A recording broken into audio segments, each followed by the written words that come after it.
창세기 41장 38절입니다. 다 찾으셨으면 한 목소리로 합독하시겠습니다. 시작. 바로가 그의 신하들에게 이르되 이와 같이 하나님의 영에 감동된 사람을 우리가 어찌 찾을 수 있으리요 하고. 아멘. 네, 오늘 제가 판서를 잘 못하지만 제목만 쓰겠습니다.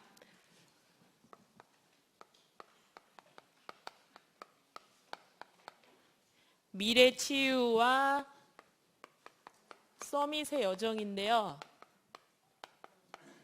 사실 저는 이 서밋이라는 게, 제 자신이 서밋이라는 게 실감이 잘 나지는 않습니다. 솔직히. 왜냐하면 여러분들도 뉴스에서나 듣는 뭐 세계 20 정상들의 모임, 그때나 막 서밋 쓰거든요. 근데 이제 영적 서밋. 근데 영적 서밋에도 이번 주 강단 말씀을 한번 생각해 보세요. 베드로가 얼마나 위대한 사역을 했는지 아는데 사실은 마태복음에서는 아직 성령 체험을 못했어요. 그러니까 목사님이 계속 베드로 이 믿음이 작은 자요. 왜 의심하느냐 했죠. 바로 서밋 하는데 이 서밋이 과연 내가 서밋이냐, 오늘 그거를 한번 묵상하고, 제가 이제 어차피 이거 구역공과 메시지잖아요. 그래서 류 목사님 설교를 계속 몇 번을 들으면서 오늘의 주인공은 요셉이기 때문에 우리가 한번 요셉에 대해서 서밋의 여정, 요셉의 서밋의 여정과 나의 서밋의 여정을 한번 비교하면서, 서밋의 여정이라는 게 너무 거대한 것도 거창한 것도 아니고 바로 내가 오늘 그 서밋의 여정을 걷고 있다는 것, 그거를 좀 체감을 했으면 하는 이제 그런 시간을 갖고 싶어서 제가 말씀을 전하겠다고 했습니다. 아멘. 네. 자, 오늘 새벽에 이제 예수님께서 저에게 강단 말씀에서 첫 번째 대지에서는 기도를 말씀하셨어요. 기도의 힘을 얻어라. 왜? 창세기 3장 사탄, 지옥, 불신앙의 그 권세에서 이기기 위해서는 기도의 힘밖에 없다고 말씀을 해주셨는데, 사실은 우리가 그냥 평안히 안일하게 사는 그런 순간도 있고, 또 문제 같은 것이 갑자기 닥치는 순간도 있습니다. 그랬을 때, 뭔가 문제가 갑자기 닥쳤을 때 그 예수 그리스도의 언약이 나한테 너무 절실함을 느끼지, 사실은 평안할 때 사탄이 그 틈을 타고 들어오거든요. 그래서 항상 매 순간 일심전심 지속으로 깨어 있어서 기도해야 될 이유를 찾는 것 자체가 우리의 기도의 제목이 되어야 합니다. 네, 그리고 그 다음 뭡니까? 바로 믿음입니다. 믿음. 예수님께서 이제 강단에서 이제 믿음을 우리에게 요구하셨어요. 그래서 그 믿음이 뭐냐면, 우리가 해야 될 일은 오직 예수 그리스도를 아는 일. 네. 자, 그래서 우리가 말씀을 들을 때요, 사실은 가슴까지 오는데 시간이 걸릴 수가 있어요. 저희들도 메시지를 10년, 20년, 30년째 들고 있는데 아직도 변화되지 않는 것들이 있잖아요. 왜 그러냐면 그 말씀을 그래도 그나마 계속 들어서 그러는 거예요. 그런데 그 믿음이라는 것은 어쨌든 우리 예수님이 누군지 정확하게 아시잖아요. 그죠? 우리 인간은 육과 영과 혼으로 되는데 그 영의 자리는 하나님의 영역이에요.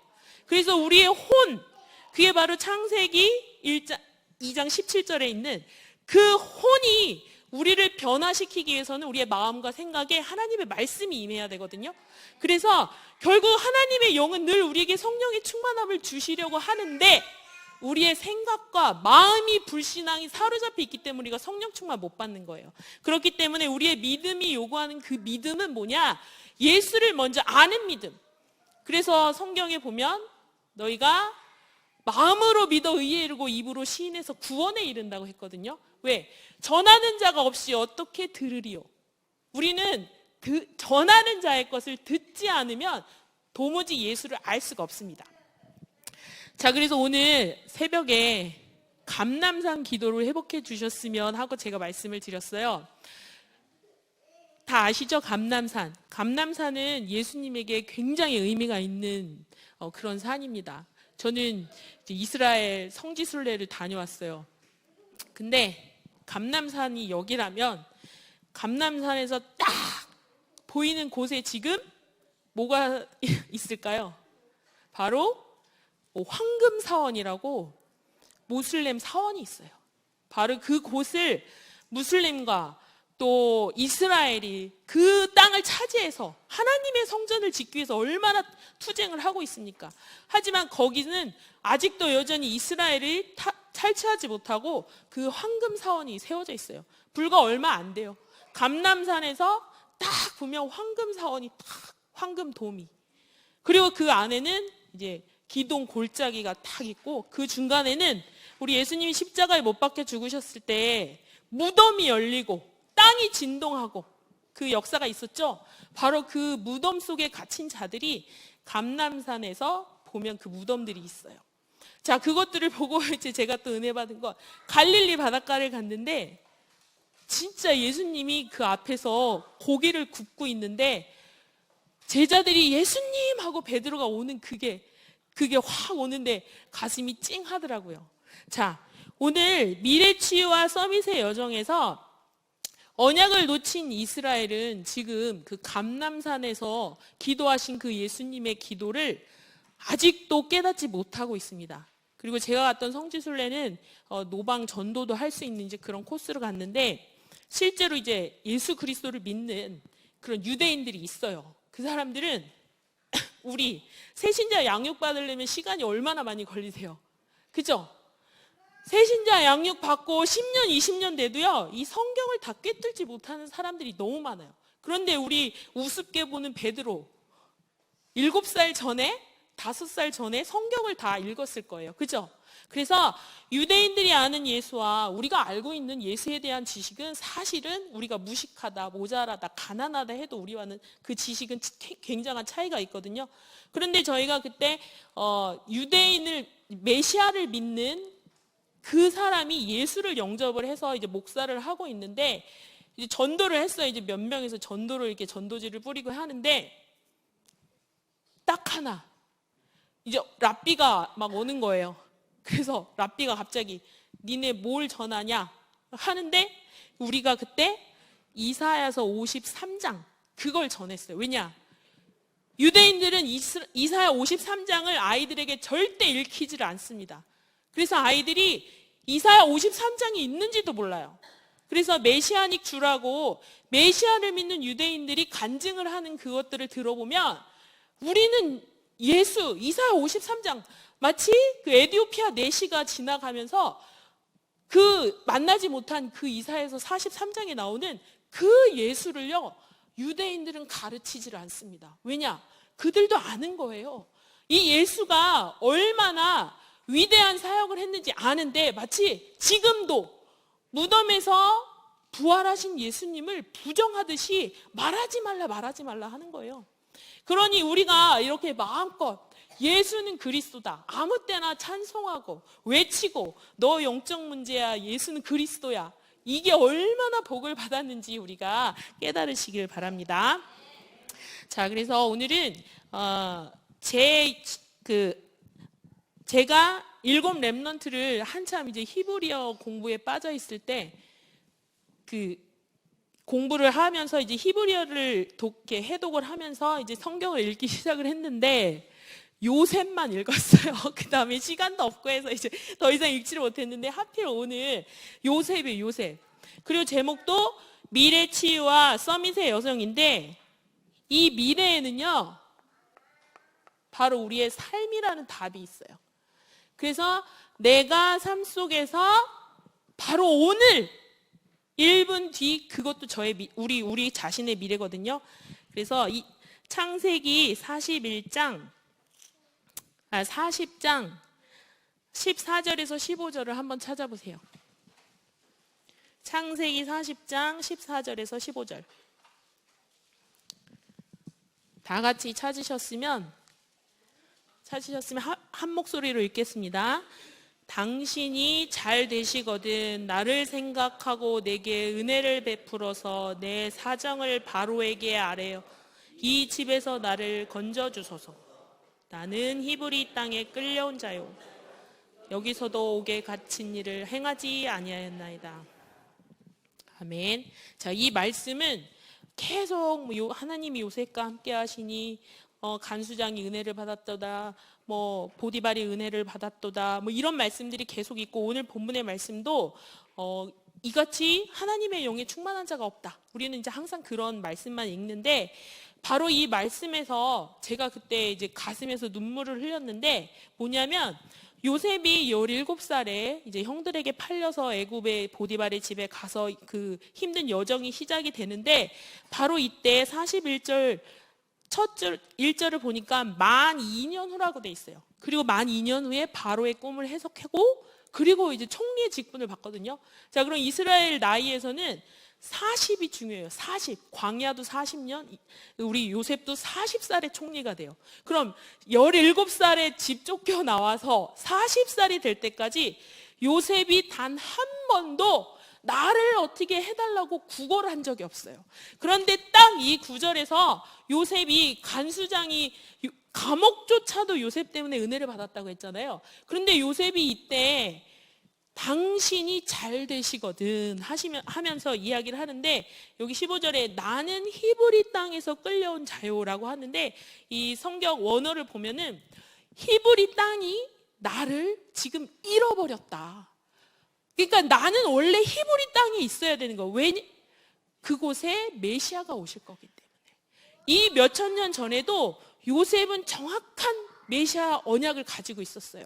그래서 이 구절에 보면 내가 여기에 있어서는 안 될 사람이다. 나는 메시아가 오실 그 땅, 바로 그곳에 가야 하는 사람인데 내가 왜 여기 있어야 되는지 모르겠다. 이때까지도 이제 그런 기도를 했었다는 그런 해석이 나오더라고요.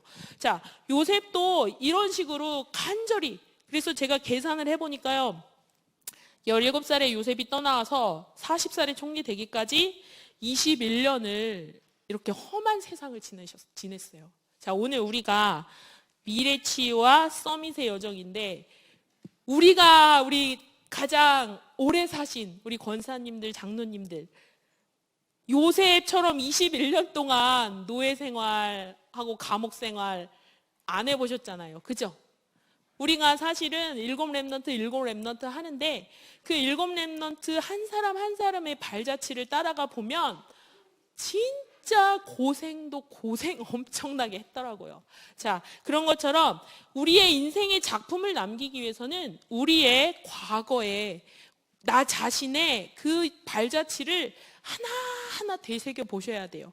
그리고 오늘의 내가 어떻게 예수 그리스도로 인해서 변해 있는지, 그래야 내 삶이 치유가 되고, 그 치유된 삶의 능력에서 그래, 내 주변에 나를 둘러싼 내 이웃들, 내 구역 식구들, 그것이 바로 하나님이 나에게 주신 현장이고 세상이에요.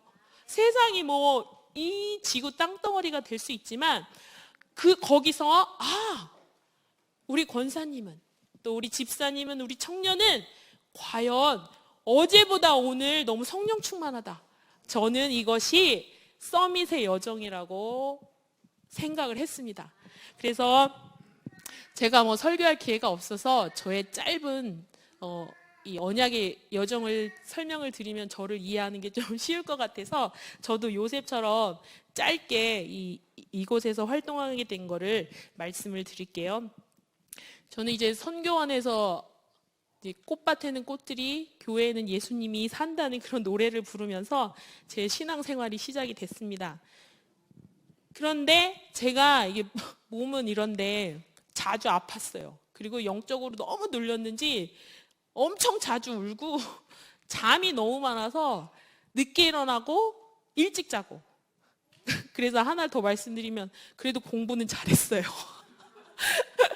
그 집중력이 너무 발달을 한 거예요. 제가 그냥 공부를 하고 싶은데 계속 잠이 오니까 공부를 못 하겠는 거예요. 그래서 9시 이후에 공부를 해본 적이 없어요. 그리고 아침에도 막 부랴부랴 일어나고. 지금 생각하니까 영적 문제죠. 그래서 제 별명이 벼락치기의 여왕이었어요. 벼락치기의 여왕. 자, 그래서 그런 선교원을 다녀도 그 능력이 없으니까 제가 초등학교 때 얼마나 열심히 교회를 다녔는지 모릅니다. 이번에 우리 마트 가면은 왜 포도송이 주죠, 옛날 마트. 그럼 그 포도송이 알 다 붙이면 우리 여름 선교학 이거 다 끝나면 상품을 줘요. 근데 다 붙여야 돼요. 그런데 새벽 기도를 나와야 돼요. 성경학교를 하려면. 근데 그 포도송이 붙여야 내가 상품을 받으니까 여름 성경학교 때는 제가 새벽에도 일어났어요. 그리고 전도를 해서 친구를 한 명 더 데려오면 포도송이를 또 하나를 더 줘요. 그래서 제가 그것도 했어요. 그래서 초등학교 6학년 때까지 거의 뭐 교회를 주름 잡는 그런 활동을 했는데 눌리는 건 똑같았어요.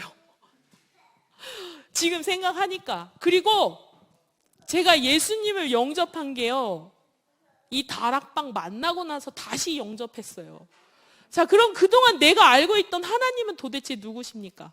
저는 성경을 단 한 번도 믿지 않아 본 적이 없어요. 모세가 홍해 가르고 모든 기적들 친구들은 다 이상하다고 해도요, 저는 한 번도 안 믿어본 적이 없어요. 그러니까 마치 지금의 유대인들이 하나님을 믿는 것처럼 저도 그 하나님은 믿고 있었던 거예요. 그런데 이제 되는 게 없죠. 왜? 계속 영적으로 눌려 있으니까. 대학도 다 떨어지고.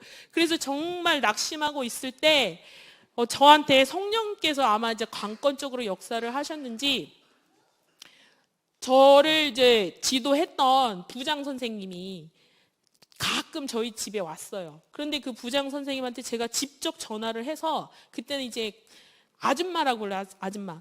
저 다시 교회 나가고 싶어요라고 제가 그냥 생뚱맞게 전화를 했는데, 교회 나가고 한 달 뒤에 이제 목사님을 초청해서 부흥회를 하신다는 거예요. 우리 시골교회 목사님이. 그래서 뭐 좋다 해가지고 다시 신앙을 회복해야 되니까 이제 갔어요.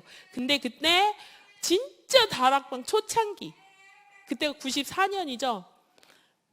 아, 예수는 그리스도, 그 완전하신 메시지를 선포하는데 제가 저 뒤에 끝에서 메시지 복음을 듣다가 영접하실 사람 일어나세요 해서 제가 일어났어요. 그리고 영접을 하는데 그 스데반이 돌에 맞아 죽을 때 예수님이 일어나셨잖아요. 예수님이 일어나서 저를 반겨주시더라고요. 그 뒤로 단 한 발짝도 뒤로 물러나지 않고 오늘까지 왔어요. 그러니 이제 다들 집에서 저보고 이제 미쳤다고 하기 시작을 하고 이제 그렇게 됐는데, 문제는 뭐냐면 저와 제 동생들 뭐 다 중고등부 때 뭐 방언하고 예언하고 막 그런 이제 수련회 가잖아요. 그런데 이제 다들 신앙이 그냥 크다 작다 이제 2차이지 다 믿긴 믿었는데, 문제는 이 복음이 들어오면서 저희 부모님이 이제 갈라지기 시작하는 거예요.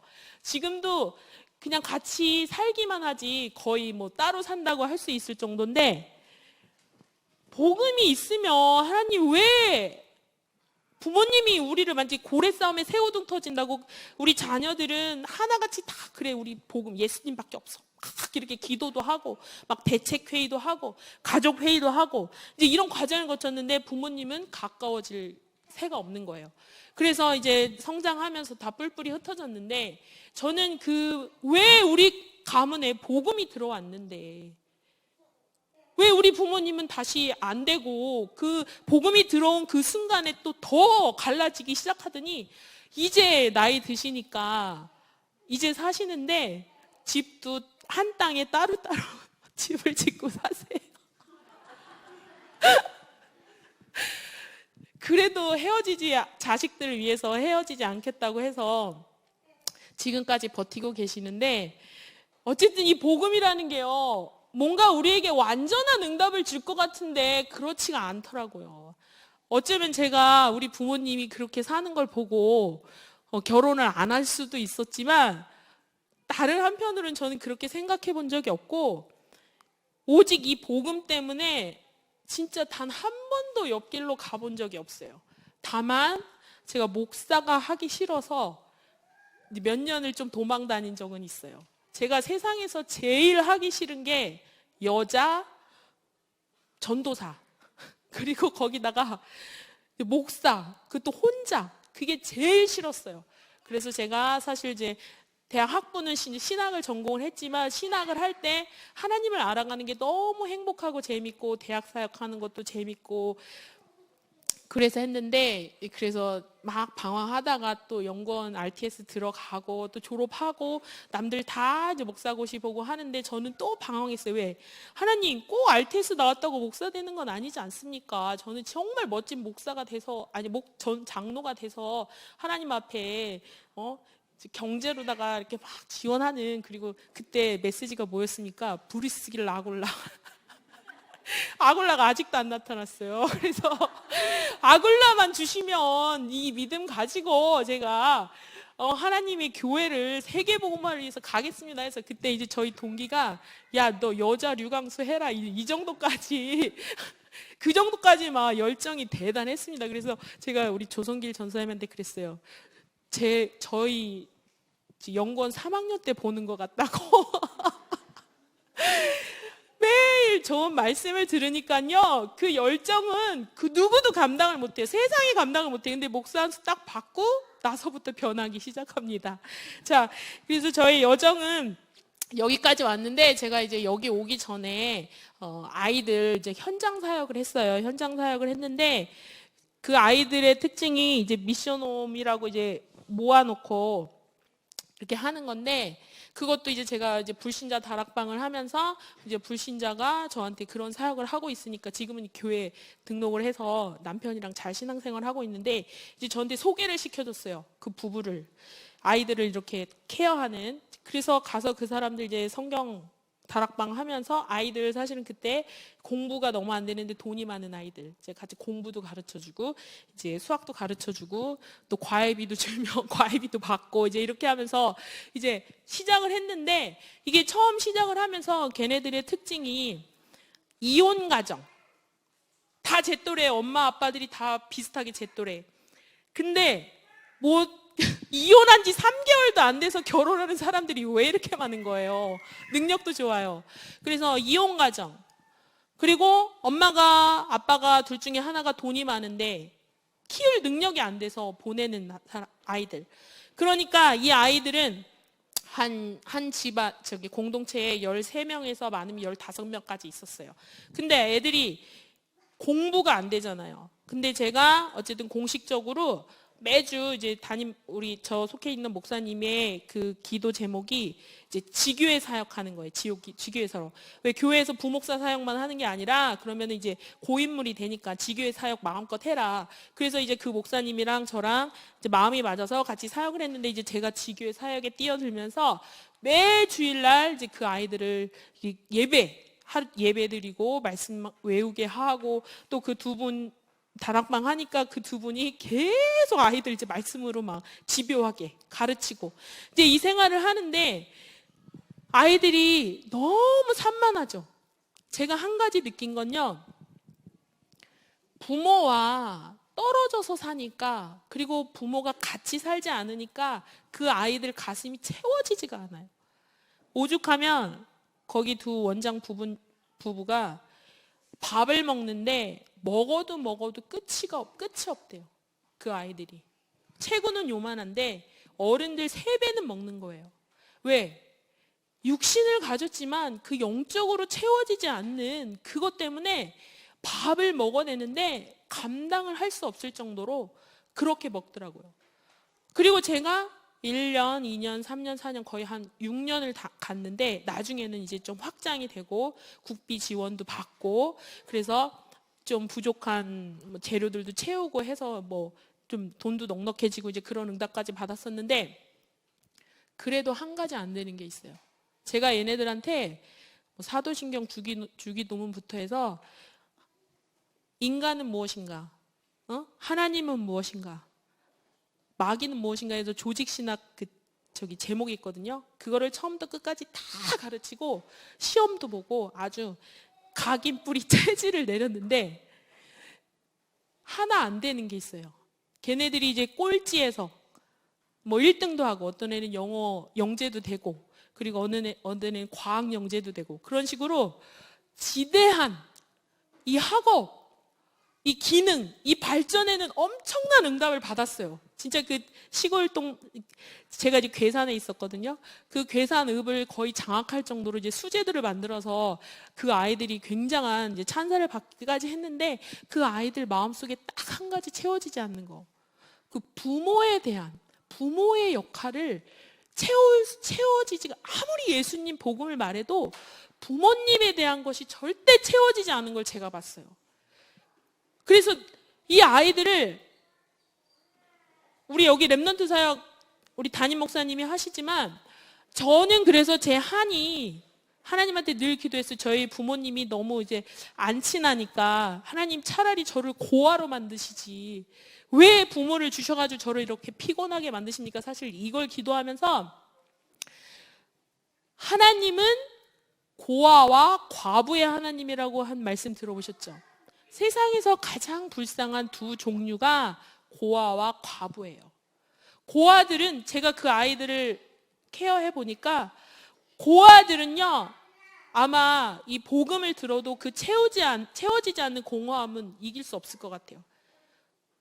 오직 성령이 역사하시지 아니하시면. 그리고 과부들 엄청 힘든 삶을 살 것 같아요. 그래서 제 기도 제목이 사실은 뭐 고아원을 차리는 거였는데 그건 안 될 것 같고, 평범한 아이들 이하에 있는 아이들 너무 많아요. 조손가정, 한부모 가정, 그리고 요즘 아빠들이 또 엄마들이 아기 놓고 또 가버리고, 그래서 그 아이들을 실질적으로,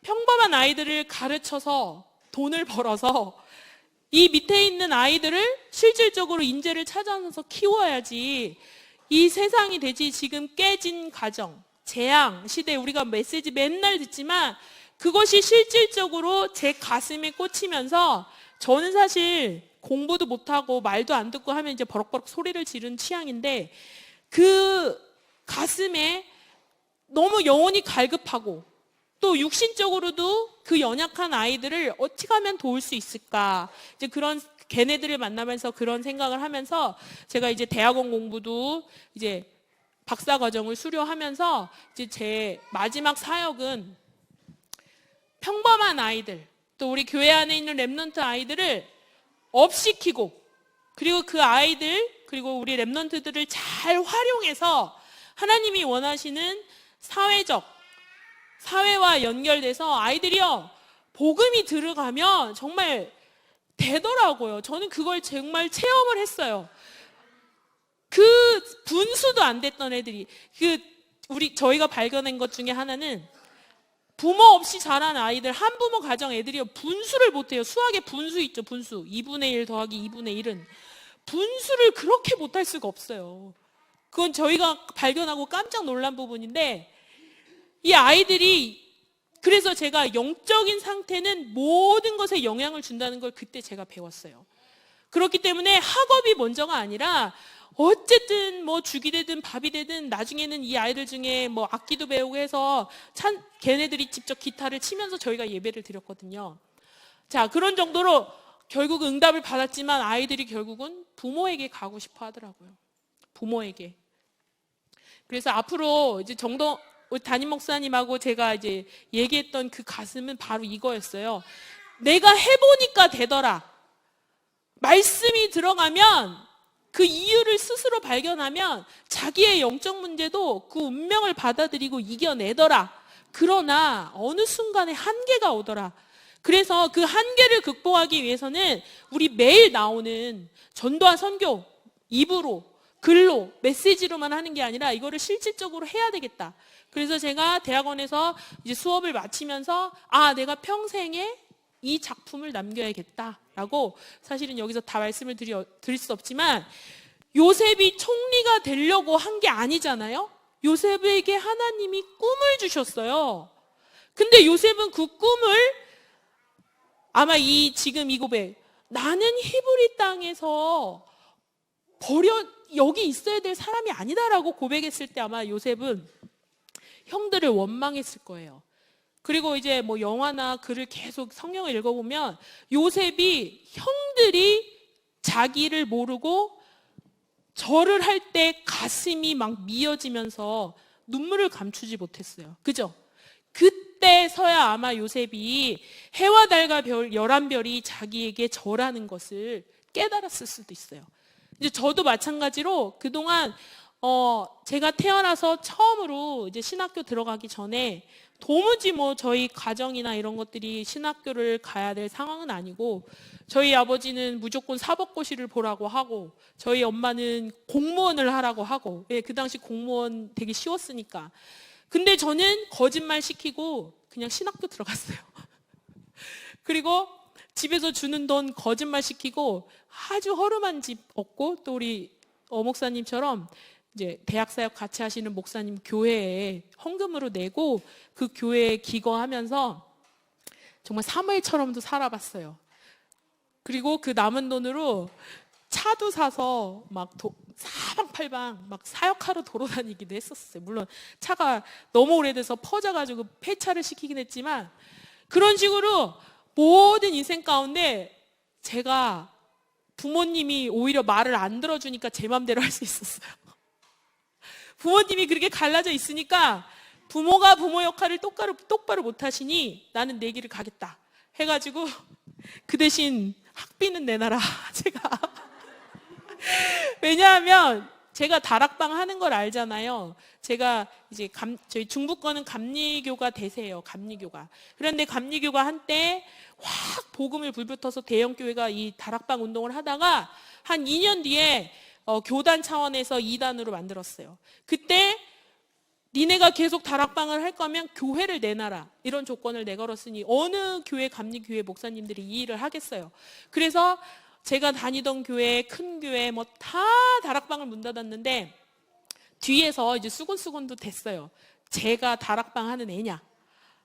그러면서 이제 저는 감리교를 그래서 그만둔 거 아니고 신학이 맞지 않아서 이제 장로교로 다시 편입을 해서 장로교 신학을 했는데, 장로교 신학을 하는데 이제 제가 다락방 하는 걸 또 안 거예요. 그래서 교수님이 B를 줬어. B 그거 하나 때문에 제가 장학금을 못 받았어요.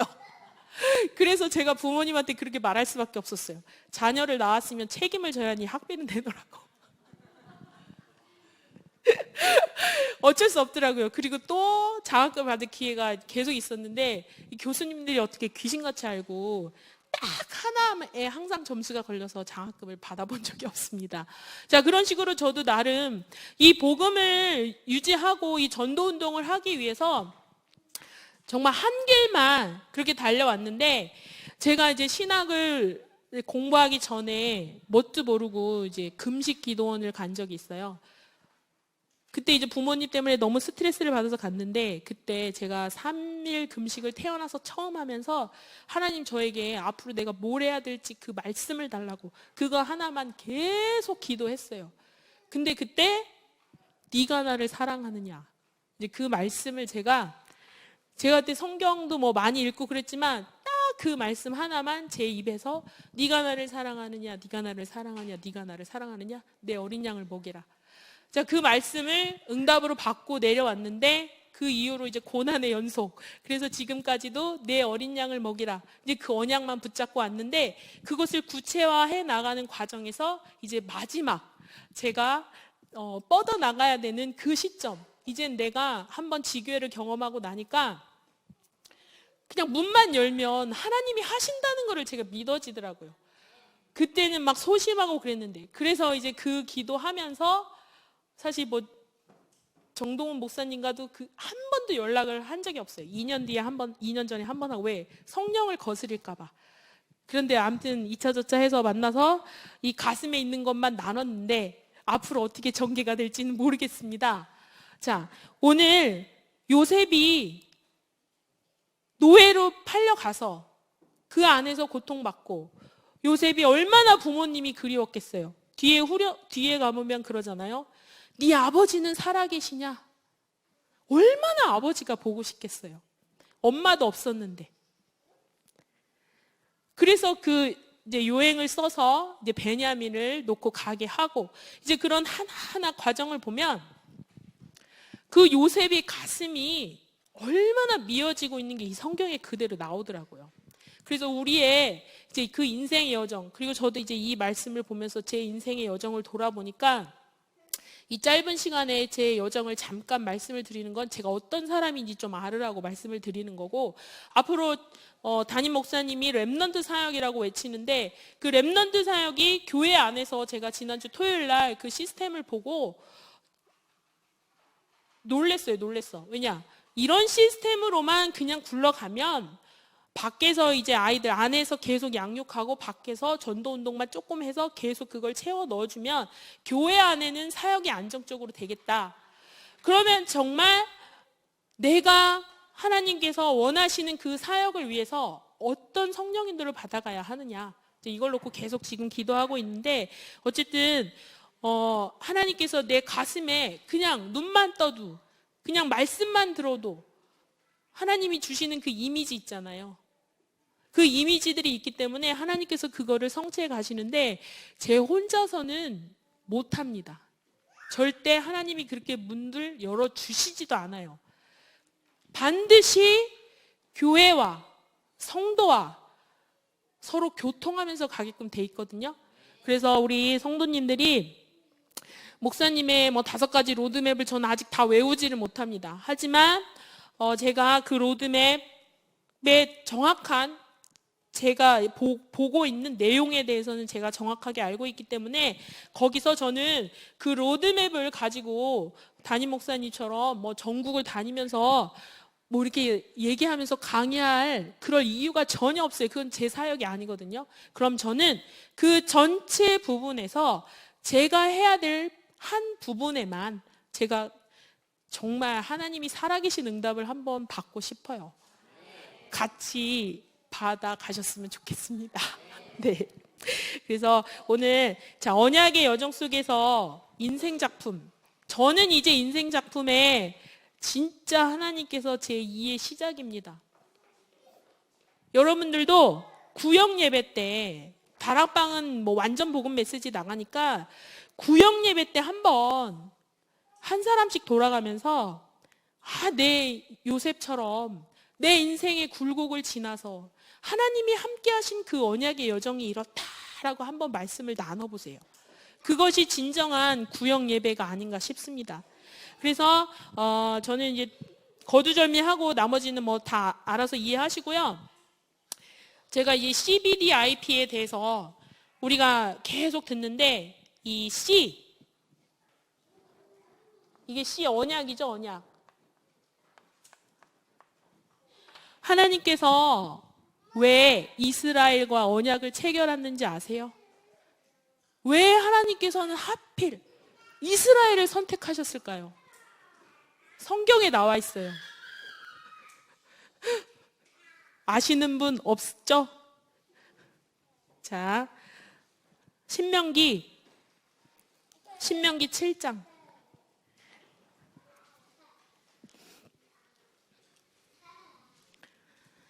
신명기 7장 6절에서 11절입니다. 제가 신명기 7장 6절에서 11절 우리 한 줄씩 교독하시겠습니다. 신명기 7장 6절에서 11절. 자, 너는 여호와 내 하나님의 성민이라. 내 하나님 여호와께서 지상 만민 중에서 너를 자기 기업의 백성으로 택하셨나니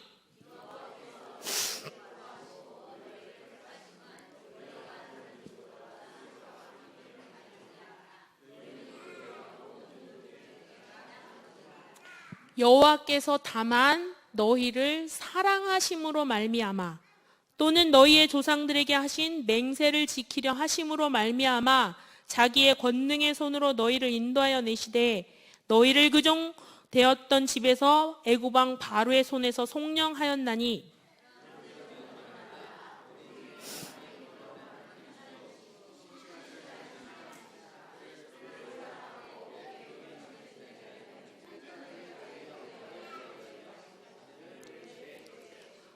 그를 미워하는 자에게는 당장에 보응하여 멸하시나니 여호와는 자기를 미워하는 자에게 지체하지 아니하시고 당장에 그에게 보응하시느니라.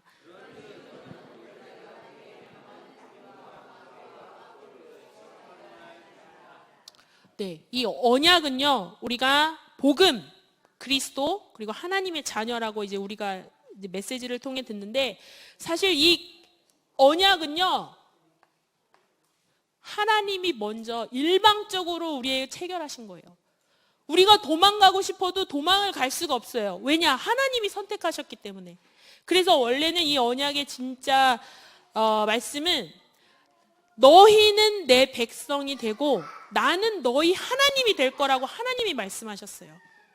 그렇기 때문에 지금 그것이 예수 그리스도로 인해서 우리가 구원받은 하나님의 자녀라는 말로 우리가 말씀을 계속 듣는 건데, 사실은 이 언약은 하나님께서 우리를 선택해서 체결을 하셨기 때문에 절대 하나님이 놓으시지를 못하세요. 그게 바로 하나님의 약점이에요. 약점. 자, 그렇다면 우리가 이 언약은 하나님, 내가 사실은 신앙생활 설렁설렁 해도 이 언약은 성취돼요. 왜? 하나님께 붙잡혀 있기 때문에. 그리고 V, 비전이죠. 자, 이 비전이 뭐래요? 비전은 다 각자 다를까요? 똑같을까요? 네? 비전이 다 다를까요? 각 사람마다 다 다를까요? 같을까요? 네? 같아요? 우리 집사님 같아요? 제가 애들 가르치는 습관이 있어서 자꾸 물어보는 걸 양해해 주시기 바랍니다. 자, 우리가 배운 비전은 뭐예요? 그렇죠. 세계복음화죠. 그래서 이거는 같은 거예요. 그래서 우리가 찾아내야 될 건 CBDIP, 드림, 꿈. 이건 이미지인데, 이거는 여러분 상상하셔야 돼. 상상. 그리고 이건 물론 실천이긴 한데, 이미지는요, 말씀을 들을 때 하나님이 그 이미지를 상상할 수 있는 능력을 저희한테 주시는 거예요. 마치 하나님이 어떤 이미지를 만들어서 환상처럼 우리 눈앞에 딱 보여주시는 게 아니라, 말씀을 집중해서 듣고 있는데 그 상상, 그 이미지가요, 내 머릿속에 저절로 떠오르는 거예요. 그래서 우리 인생에 미래치유와 서밋의 여정을 가기 위해서는 요셉이 아마도 힘들었을 때마다 그 해와 달과 별과 11별이 저라는 그것을 현장에서 목격하기 전까지 과연 그 꿈이 어떻게 성취될까 얼마나 궁금했겠어요. 그런데 세계복음화는요, 이미 예수님이 이 땅에 오시는 순간도 다 된 거예요. 그리고 왜 그 사도 바울이 사역을 마치면서 사람들이 멘붕에 빠졌어요. 왜? 예수님 곧 오신다고 해놓고 왜 안 오냐? 그래서 그때 기독교에 큰 혼란이 생겨요. 분명히 바울은 자기가 죽기 전에 예수님이 온다고 설교를 하러 막 다녔어요. 근데 예수님은 오시지 않았거든요. 지금 2000년이 지났는데도. 그리고 그 이후에 이제 교회사가 새로 시작되는데 우리는 그거를 지금 다 보고 있어요. 그래서 율 목사님이 말하는 100년의 응답, 그것이 바로 이 세계 복음화가 우리가 2000년 전의 그 역사와 이 복음이 사도행전, 사도 제자들을 통해서 어떻게 선포되는 걸 봤기 때문에 우리는 이 세계 복음화를 이미 보고 가는 거예요. 그런데 이제 그것이 이 지금 내가 살고 있는 오늘 여기서 어떻게 선포가 돼야 되고 증거가 되고 내가 그걸 어떻게 목격해야 되는지 그걸 깨닫기 위해서 바로 꿈이 필요하고, 그래서 우리 속에는 내가 하나님만 생각하고 하나님을 위해서 뭘 하면 좋을까라는 가장 기쁜 마음 있죠. 그때 생기는 이 이미지 상상, 이것을 가지고 하나하나 꿈을 그려가면 하나님께서 하나하나 문을 열어 가시겠죠. 이거는 그 누구도 찾아줄 수가 없어요. 그래서 이것은 사실은 물론 교회 안에도 있어요. 하지만 이 교회를 중심으로 움직이시는 하나님은 당연한 하나님이시기 때문에 우리가 이 응답을 어디서 받아야 되냐? 바로 내가 이 사람이 되면 돼요. 내가 가정주부, 내가 60이 돼도 70이 돼도 가정주부로 늙을 것 같다. 그러면 확실히 가정주부가 돼서 구역 예배를 책임을 지시든지, 그것이 결코 중요하지 않은 사역이 아닙니다. 그래서 저는 항상 위로받는 말씀이 있어요. 예수님께서 칭찬하신 거 보셨어요? 예수님이 칭찬을 하시던가요? 성경에 보니까 보셨어요? 안 보셨어요? 생각이 안 나죠? 예수님이 칭찬 아닌 칭찬을 한 것 중에 하나가 여자가 낳은 자 중에 세례 요한보다 큰 자가 없다고 하셨어요. 그러나 하나님의 나라에서는 지극히 작은 자가 세례 요한보다 크다고 하셨어요. 그 사람이 바로 우리예요, 우리. 그래서 저는 제가 왜 이 말씀을 드리냐면 전 서밋하면 눌리거든요. 여기 서밋. 그런데 예수님의 사역은 크고 작고 유명하고 유명하지 않고가 아니더라고요. 그래서 나는 내가 있는 이 교회에서, 이 지역에서 내 가슴에 이미 들어온 세계 복음화, 이거를 위해서 내 꿈을 얼마나 구체적으로 실천하고 실현시키느냐. 그러면 예수님이 많은 사람이 했던 헌금 중에 과부가 냈던 돈이 가장 크다고 했잖아요. 왜 그러셨을까요? 돈의 액수가 중요한 게 절대 아니라는 걸 아셔야 돼요. 그래서 저도 이제 서밋을 회복했는데, 서밋의 여정에서 가장 중요한 건 예수님께서는 그 세례 요한보다 네가 크다라고 말씀을 하시고, 누가 자기 의로 많은 돈을 내는 것보다 내 마음과 정성을 들여 진정으로 이 세계 복음화를 이루는, 거기에 내 헌금을 드리고 내 시간을 드리고 내 마음을 드리는 것을 예수님은 칭찬을 하고 계신 거예요. 그 작은 신앙, 그 진실한 신앙을 회복하실 때 우리가 진정으로 우리 삶이 치유되고 또 서밋의 여정을 가실 줄 제가 믿습니다. 네, 그래서 목사님께서 이제 강단에서 주실 건데, 류 목사님이 이제 저희한테 이거를 요구하세요. with, 이거 이제 함께죠. 이거는 뭐냐? 혼자. 이제 제발 혼자서 임마누엘을 누려야 돼. 혼자 묵상하고 혼자 감람산에서 예수님이 오랜 시간 기도하신 것처럼 정확한 기도의 내용을 가지고 혼자 기도하시고요. 그 다음 임마누엘 뭐예요? God with us. 하나님이 우리와 함께 하시다죠. 그럼 이거는, 그래서 이거를 감람산이라고 하고, 이거를 함께, 이걸 마가다락방.